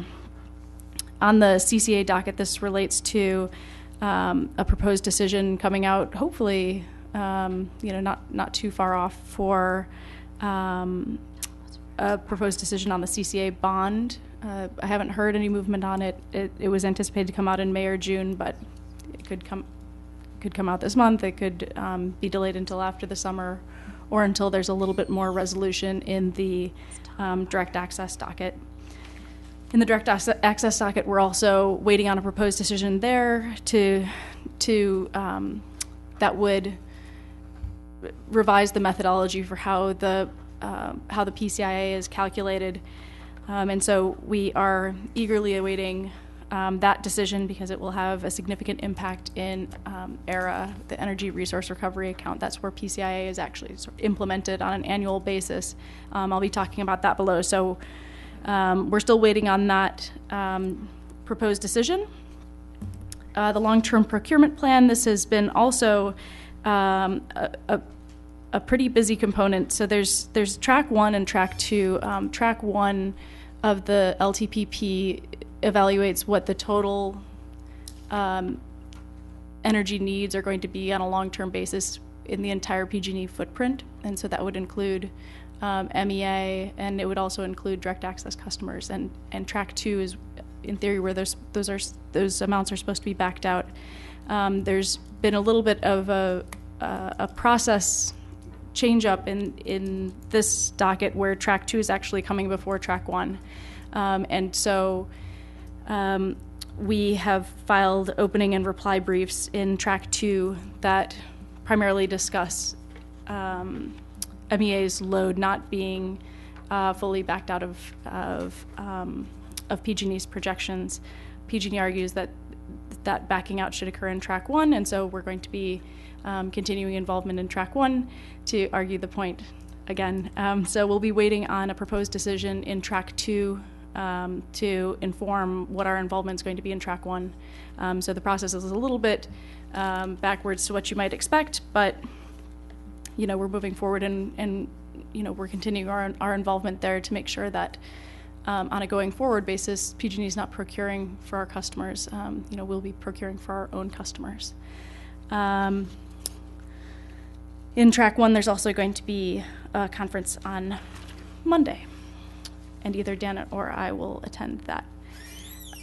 In the new RPS docket, reply comments we filed in the order instituting rulemaking, and there was also a schedule scheduling ruling that came out from the administrative law judge. Actually, I'm sorry, I take that back. We did not file reply comments on the OIR. After taking a look at the initial comments, we didn't see a need to respond to what other folks had said, but we'll be continuing to be involved there. In the ALJ ruling that came out on June 27th, it addressed a number of sort of technical RPS threshold matters, and so these are currently under technical review by our staff over here. And so we are going to, once that threshold determination is made, then we'll see if we need to be involved in this initial part of the process or whether, our core issues are going to be addressed later on. The issues that are going to be addressed later on that we particularly care about are, how specifically the RPS rules will apply to us, and also, how will any off-ramps that the IOUs are allowed to not comply, how that could impact us as well, how that will be addressed by the commission.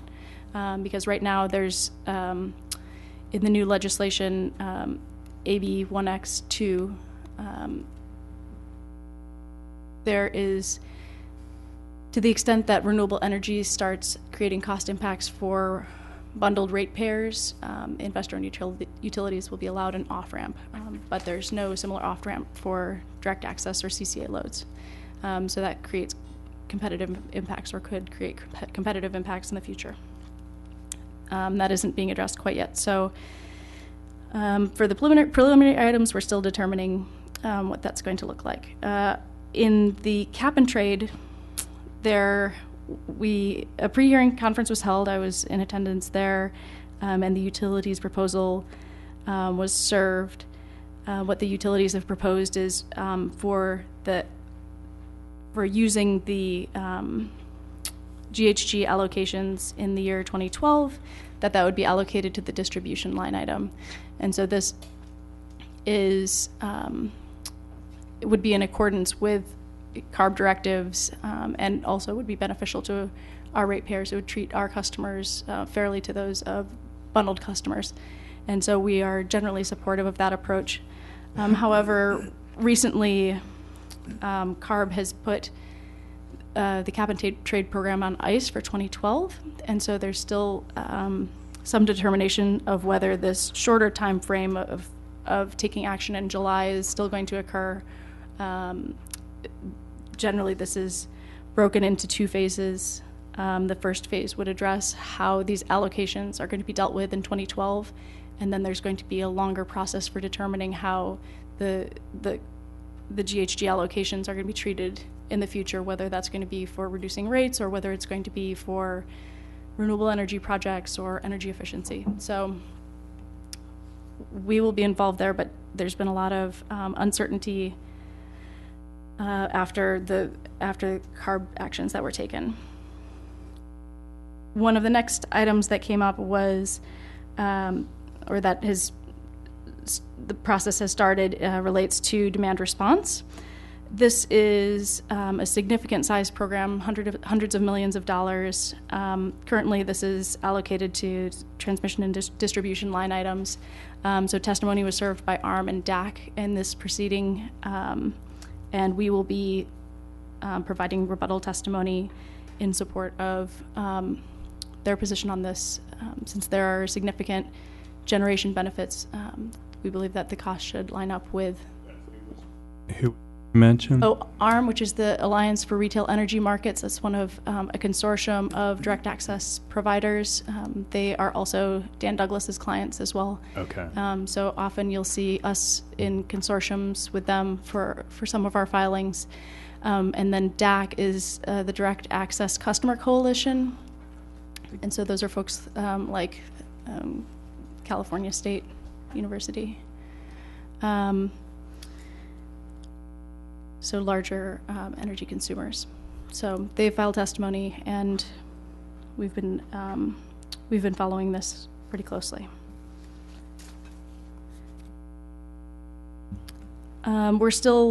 There's also rules for how demand response is going to be implemented and how we might be able to roll out our own processes, but we've been waiting for a schedule on that, so hopefully that will be forthcoming. In the energy efficiency docket, there's been a little bit of movement here. There were comments on the administrative law judge ruling, which would provide for bridge funding that would extend the current energy efficiency cycle by a year. And we've provided comments and reply comments to the ruling and in that docket. Our core issue here is just to ensure that community choice aggregators have access to energy efficiency funds and that we can apply for those funds at any point in time. What has happened historically with energy efficiency cycles is they get extended and they get sort of intertwined, and the processes become very complex. So we just want to make sure that the commission, as per the statute, leaves the door open for us to access those funds and start our own programs. So there should be a proposed decision coming out pretty soon. For the energy storage docket, we're taking a little bit of a backseat on this. This is right at the very beginning of the proceeding. There are a lot of issues that still need to be hashed out.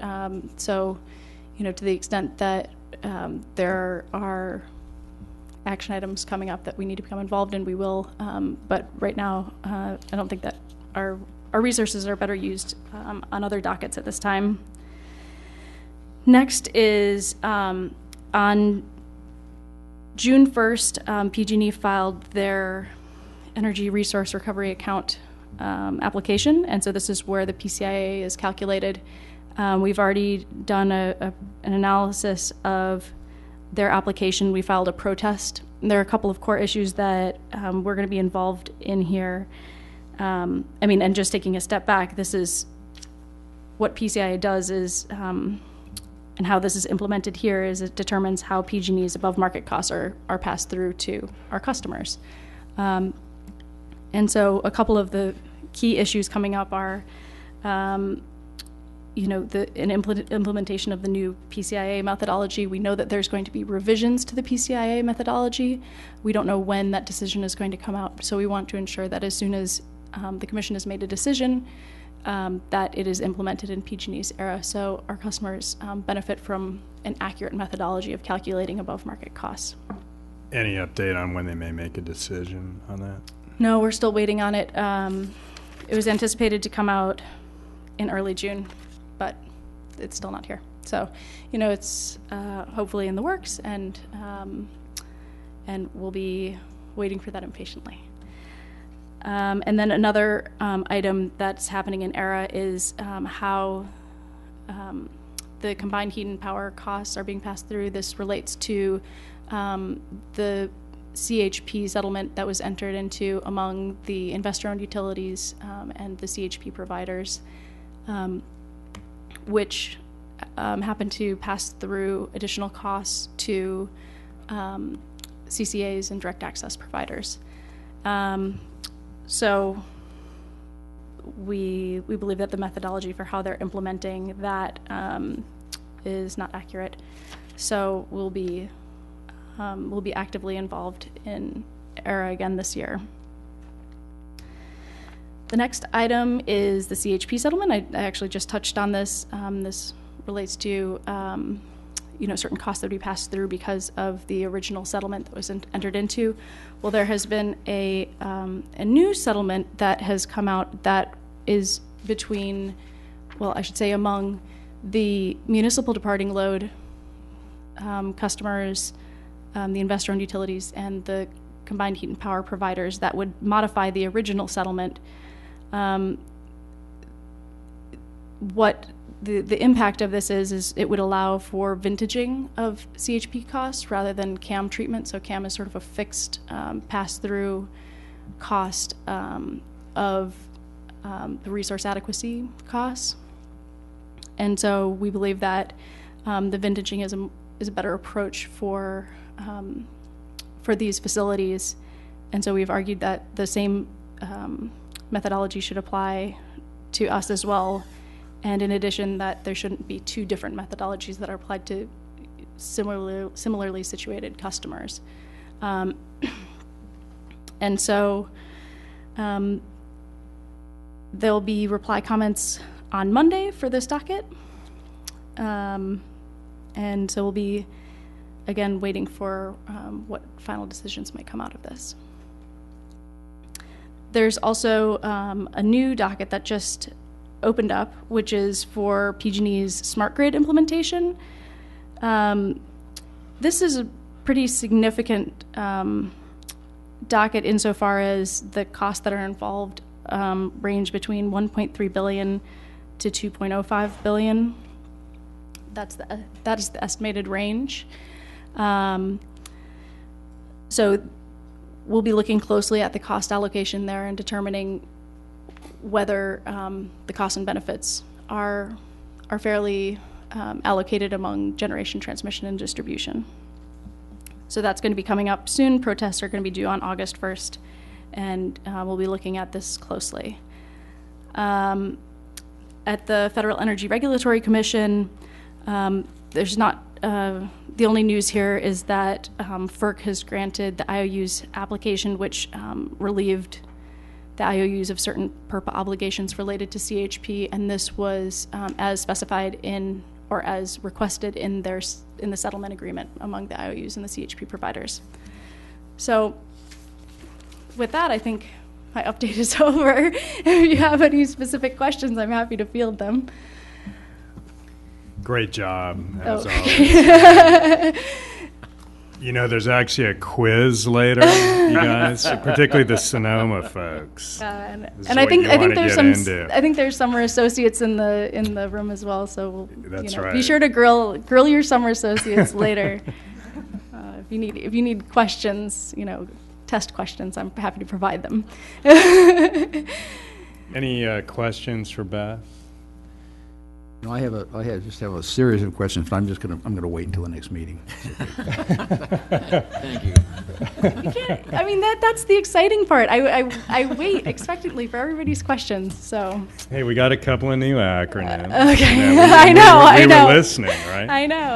All right. Wouldn't want it to get boring. So. Anyone in the audience? Okay. Thanks again, Beth. All right, item 9, staff compensation analysis. Great. So before I get into this item, I first want to introduce Erica Moore, who's here with us from ADP this evening.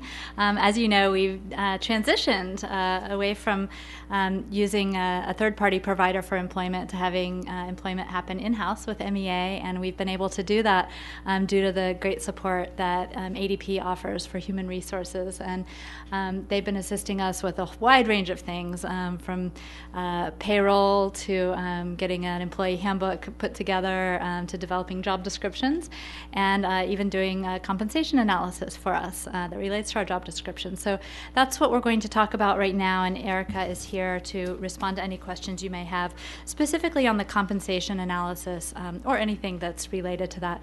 We also will have John Maher joining shortly, who can weigh in on any budget questions you may have. Although there aren't any budget impacts from this item, we thought it might be useful to have him here in the event there are questions related to that. So just by way of introduction, this item is before you because MEA has grown from a new program to an operational business that really has job classifications that have stabilized over the last year. And the executive committee has requested that we develop job descriptions for what is needed for MEA currently and on a going forward basis, and at the same time do a compensation analysis of those positions. And fortunately, ADP was able to act as a third party doing some of that work for us. We developed job descriptions with their assistance, and they've helped us to standardize the job descriptions so that they fit within the legal parameters of the law, both federal and state, and are a clear indication to anyone that wants to view them of what's entailed in the jobs that MEA needs to have in place in order to maintain and effective operations on an ongoing basis. So the 4 positions that were described and submitted for review include 3 positions which are currently in place at MEA, and then 1 that we expect will need to be added sometime in the fall, possibly on a part-time temporary basis. So in total, we have 4 positions before you this evening. It's the administrative associate, clerk, communications director, and then regulatory and legal counsel. After developing the job descriptions, we ADP conducted for us a compensation study during May and June. And this compensation study was intended to look at how we would fill these positions with compensation that matches with market standards in the existing market environment. Would you like to say anything about the compensation analysis and how ADP does that? I know you all are a big company, so you have some experts in that area. Absolutely. Hello.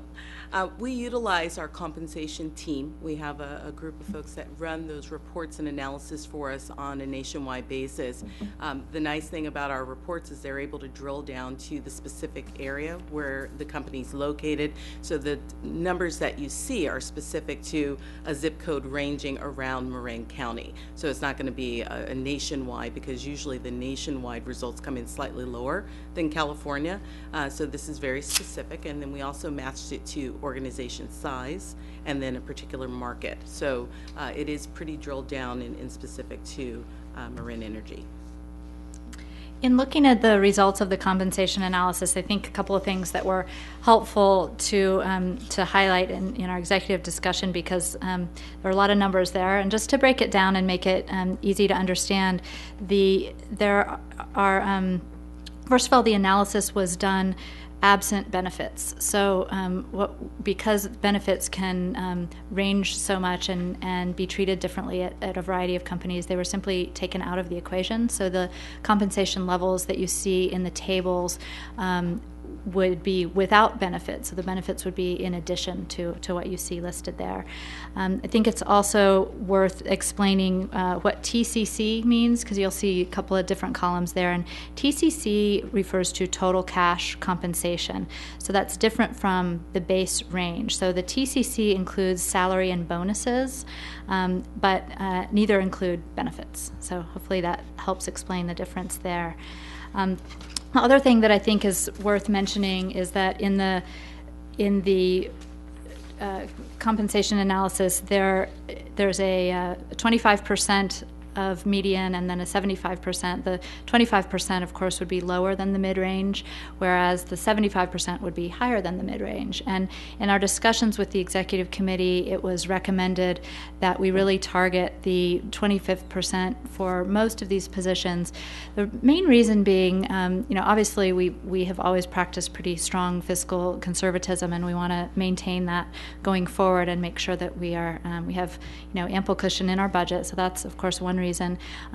The other reason is that many of the comps that were done, it was difficult to find other agencies that have employees doing the level of work that is encompassed in our job descriptions without 10 or more years of experience. And so the targeting a lower than mid-range seemed like a good way to handle that issue and allow for job growth within those positions. You'll see that our job descriptions are structured requiring less than that 10 years of experience.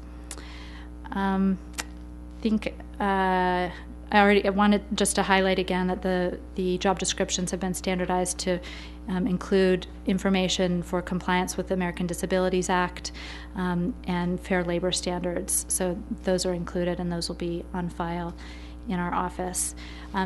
The last thing I want to mention before we get into each position specifically is that the board-approved budget for fiscal year 2011, which was approved to begin in April of this year, doesn't need any adjustment to account for the recommendation here tonight. That is because we have built in enough of a cushion in the staff line item to account for variation here and to ensure that we're able to cover the full range of job descriptions that would be contemplated. In addition to that, although it's not necessary, but we do have an augmentation that I think is worth mentioning here. As we did our spinoff from the third-party provider, we've been able to achieve greater than expected savings on a monthly basis. So we're seeing savings that range from $9,000 to $13,000 a month, which is more than we anticipated, and that, of course, goes into the staffing line item and is being used to further bolster any changes that would happen here. So there is no change being requested to the budget at this time. In the staff report, we've laid out the 4 positions, and then we've they are all further detailed in the job descriptions that are attached, and the compensation analyses for each description have been summarized on the tables that are attached as well. So with that, Erica and I are happy to answer any questions you may have. Don, you want to talk a little bit about kind of the salary ranges, how they were arrived at, the philosophy behind it?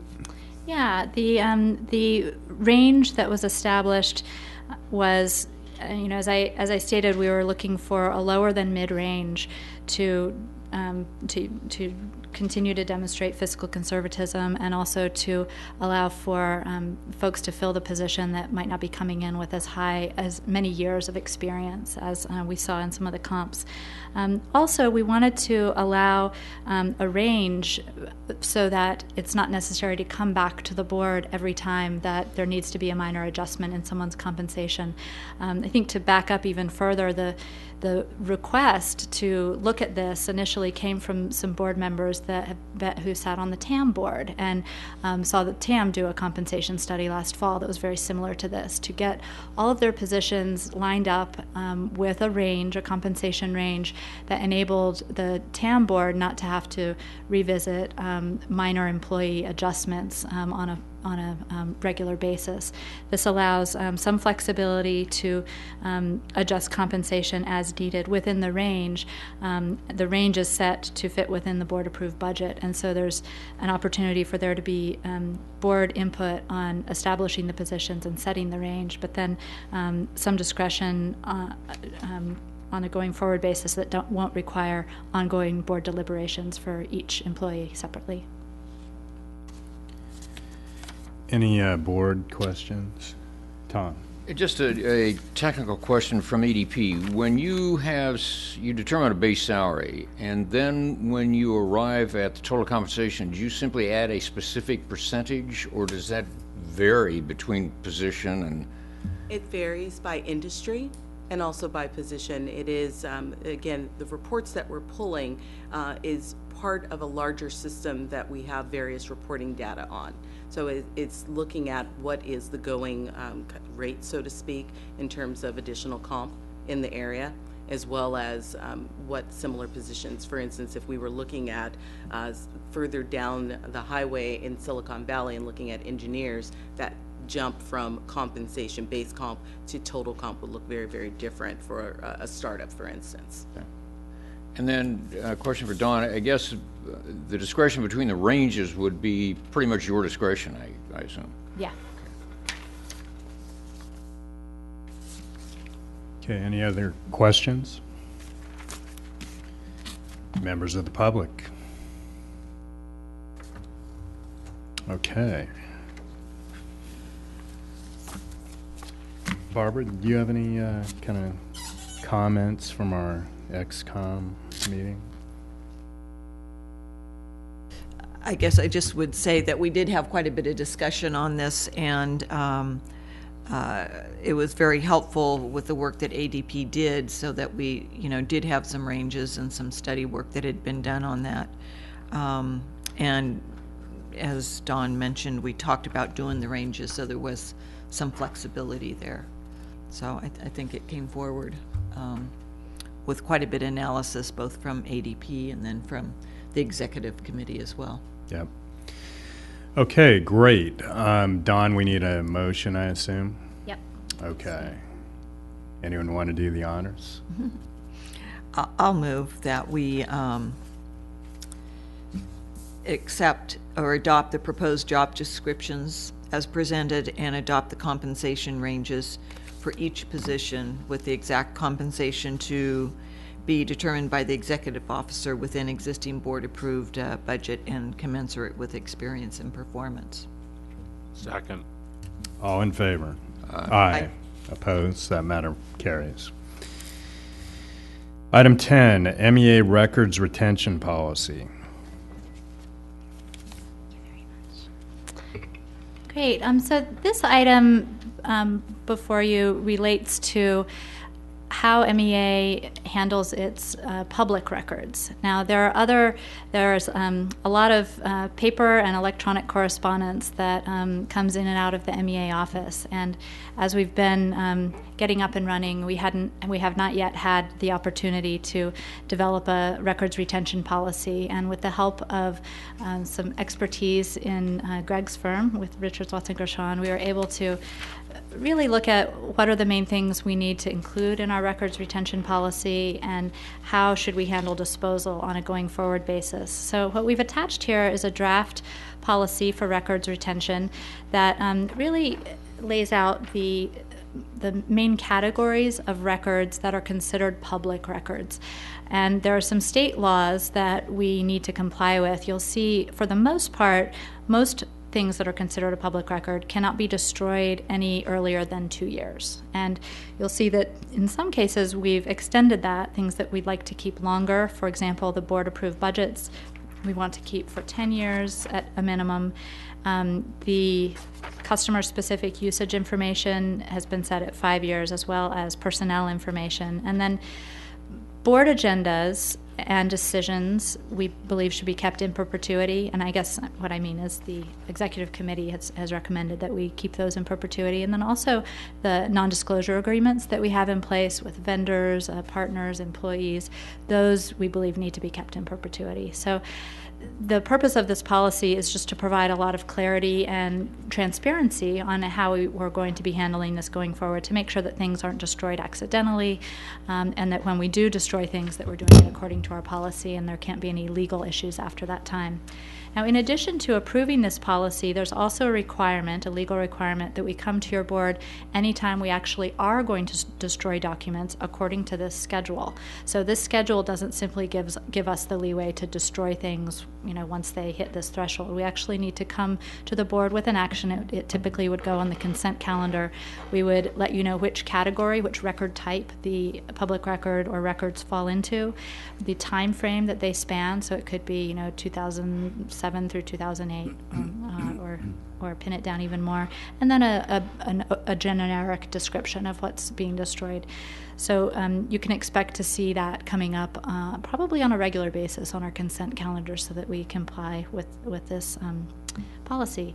And I think you can expect a rather extensive one on the first time that we bring this to the board, and that will be our September 1st meeting, because we have a backlog of records that we need to take care of. So that's a general overview of the concept here. I'm happy to answer any questions.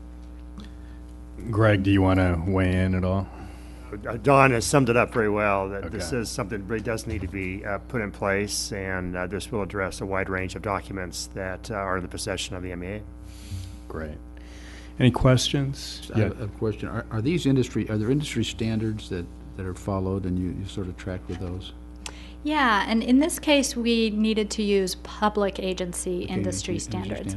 And they are quite extensive. There's actually quite a wide range of them. And there are many out there that don't apply to us. Like, the sheriff's department would have something very different that they're dealing with. A planning department is dealing with plans for new homes, that sort of thing. So there's a wide range of things. And the ones that clearly did apply to us, or the ones that we didn't see in any of the template best practices documents we had to create here. But we certainly did use other documents as a template for getting this started. One thing that we noticed is a lot of the records retention policies in place currently are very old and have been around they really predate electronic communication. And so that was something we needed to insert here in a number of places, because that wasn't contemplated at the time these policies were originally developed. Okay, thank you. Anything else? Any public comment? Okay, seeing none. We need a motion. We have acceptance of the records retention policy. Second. All in favor? Aye. That matter carries. Okay, item 12, MEA, and actually item 11, MEA collections rule. Great. So this is another rule that we need to get in place as we've begun using a collections agency to assist us with outstanding debt. And so this draft rule simply provides an overview to make sure that there's plenty of transparency around how we handle collections, and that we're ensuring that we're treating all customers equally within the range of what's defined in this rule. So I think it's very clear, but I'm happy to answer any questions about it. I think one thing that's worth highlighting is that we determined what the threshold would be for collections and set it to be $20 or above. So any amount outstanding that's $20 even or above would be turned over to collections. Anything $19.99 or less would be written off. That was done kind of looking at how other agencies similar to our size of collections handle that threshold, and also similar to the recommendations from the agency that that has experience with collections and the range of success with various thresholds. Dick, question? Yeah. Is termination of service something that's just not appropriate at any time? I mean, does somebody just continue to turn on the lights and we carry it? Yeah, I'm glad you asked that, because I can explain. There are actually two different things that happen here, and termination of service is the first thing that happens. So if we have a customer that has outstanding charges beyond a 90-day period, we send them a letter letting them know that their balance is outstanding, and requesting that they pay within 30 days, and if they can't pay, letting them know that we'll be transferring them back to PG&E. We've actually had a pretty high success rate in those letters, particularly with our recent batch, where a lot of customers did pay. Those that do not, we give them a little more than 30 days, typically 45 days or so, to make sure there's time for response. At that time, we do terminate them and return them to PG&E service. But that doesn't relate directly to collections. Collections is triggered when an account is closed by PG&E, or the account is closed by the customer with PG&E, which means that PG&E is no longer attempting to collect on these customers. Currently, we get a batch of customer write-offs every month, a small batch at this point, given our small size. But PG&E informs us when they're writing off customers, and that's the point at which we would consider beginning collections on the customers, because there's no longer a collections process happening through PG&E. Because it's going to grow. It's going to grow as our customer base grows. Exactly, Right. and then that's Okay. why we're trying to get this policy in place before we grow, so that we're not having to get it started with a wide customer base. Okay. Anything else? Public? Okay. Need a motion on the adoption of the collections rule as proposed. So moved. Second. All in favor? Aye. That matter carries. Item 12, MEA employee benefits and accruals. Great. I'll kick it off with this item. It should be noted that there's a revised staff report that was in the supplemental. The only change there is just that we removed reference to the employee handbook. We're still reviewing that, and one of Greg's colleagues is doing the additional legal review of that to make sure that what we received, it complies with all public entity requirements as well. So that will be coming at our next board meeting, and it'll be consistent with the policies that the executive committee and the board has undertaken to date. So this is a little bit of a cleanup item. When we went about implementing the benefits that were approved by the board, certain items came up that needed a little bit of clarification, and we received a lot of really great input from Erica, who you just met. And so this can be broken down into a couple of categories. This is, paid time off and years of service. Those are the two key parts there. I'll just sort of go through this quickly, and I can answer any questions you might have. Originally, the personal days were deemed to be, so actually, starting at the beginning, under the RGS-LGS system, there were 3 types of paid time off: vacation, sick, and administrative leave. And the administrative leave actually varied pretty greatly across different employees. And we made the number of days more fixed across employees and employee classes. And we now have vacation days, sick days, and then personal days, and exempt employees receive management days. So originally the board had determined that the personal days would be, and management days would be use it or lose it. What we ran into from an HR perspective is that the only days that can be use it or lose it are days that are specified on which you can take them. So for example, you could take a personal day on your birthday, or you could take a personal day on a holiday that might not be covered, but you wouldn't be able to take it anytime you want. And it was our understanding that the board had intended to give flexibility there. So the requirement is just that you have to roll over those days into future periods if they're unused, but it's up to a cap. And so the allowable cap is 3 days. So instead of use or lose, those days will roll over but will be capped. Personal and management days, it seems reasonable to have those days accrue on January 1st of each year, or July 1st if a person starts or changes status mid-year before July 1st. And this is just sort of administrative ease for the employees, so they know when their personal and management days will be available to them.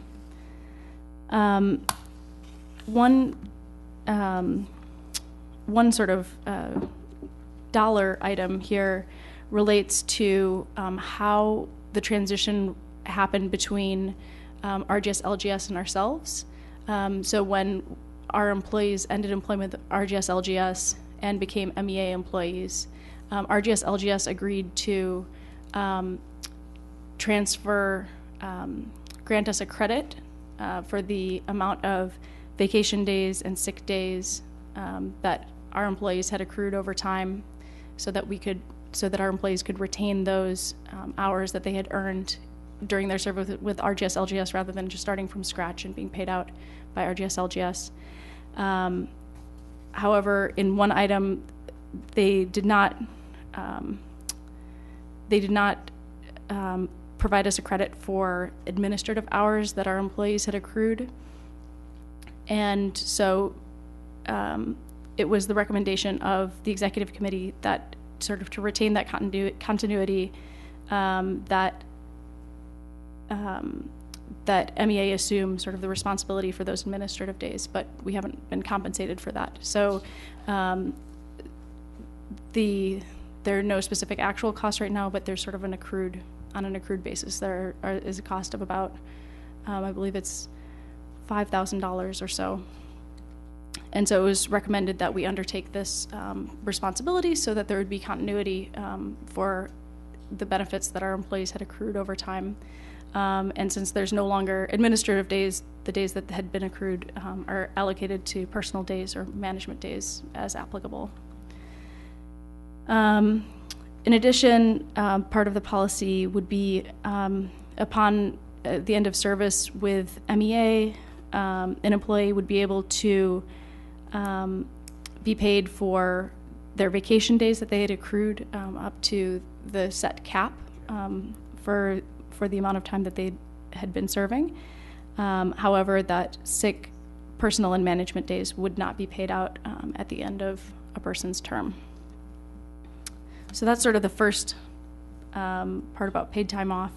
The second component here relates to years of service, and this gets into an extremely high level of detail, so I apologize about that.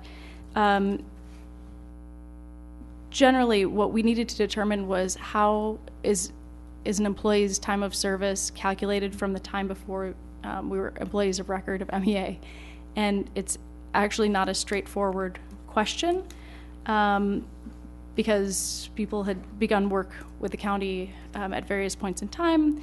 And in addition, the county had an accounting system for determining how hours were credited. So certain hours were allocated, it was 60% of hours were, as a general rule, 60% of hours were allocated to MEA and 40% were allocated to the county, and there were exceptions to those.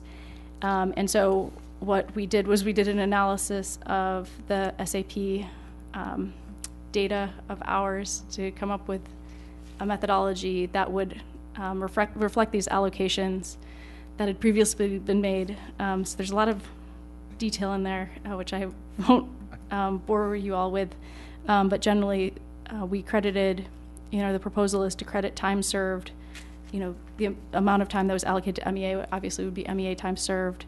Grants, time worked on grants that benefit MEA. There's a BACMed grant and an MMWD grant that would be credited to time served, but time allocated to the county and time allocated to grants benefiting the county. For example, there was a seed program grant that we worked on the county's behalf. Those would not be allocated to MEA time served. And there's also a true up in there for certain positions under the county had full-time hours of 37.5 hours per week, so there had to be sort of a true up to make sure that the time of service corresponded to what our policy is to have folks at 40 hours per week as full-time. And so that's sort of the time period between when MEA launched and folks were working at the county, and then the secondary period was just the time worked under RGS LGS, and so folks got full credit for that amount of time worked. So that's sort of the methodology.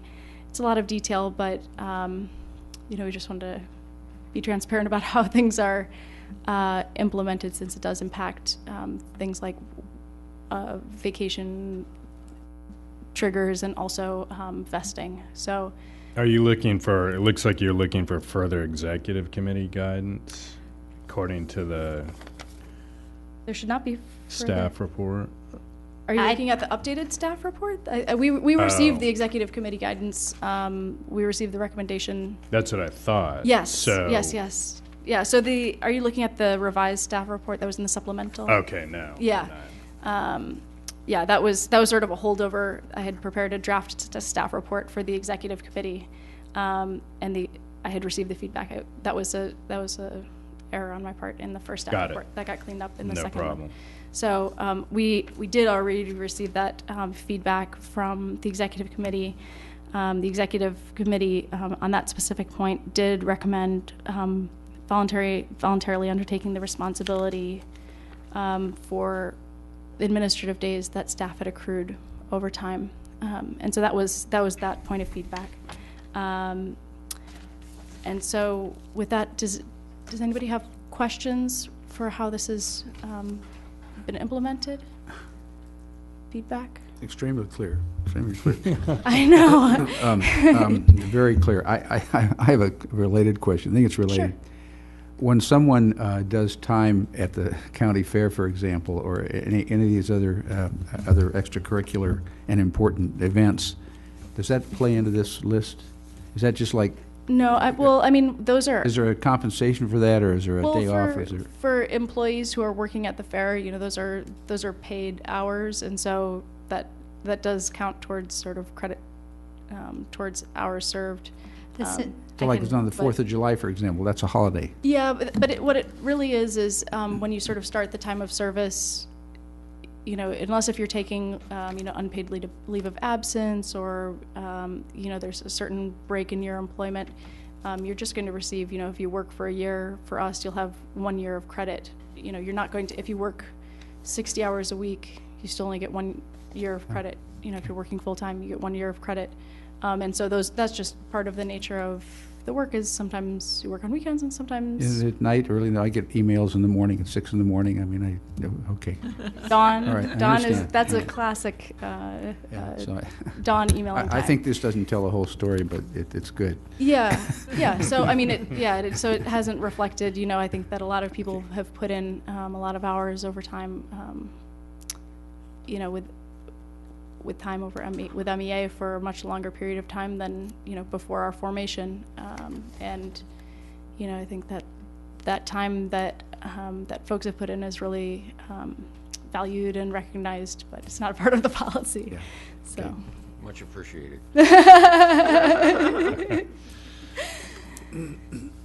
Okay, any other questions? I just had a question as far as the recommendation. You wanted us to approve the handbook, but we Oh. don't have that tonight, right? Yeah, So sorry, that was taken out in the supplemental Okay. Staff report. I'm getting confused on Yeah, what that's okay. That's the problem with the two of them. So the recommendation is to approve the benefits recommendation and the proposed MEA benefits summary revision. And what you'll see there is that's sort of the one-page summary of our benefits, and so that just changes things for personal and management leaves from use it or lose it, 2 days per year to capped at 3 days overall. I'll move the recommendation. Second. All in favor? Aye. Aye. That matter carries. Okay, item 13, board member and staff matters. Do we have any tonight? Board members and staff matter. Yeah. Well put. Well done. Director Tremaine. On that note, let's adjourn. Good job. Terrific. Thank you.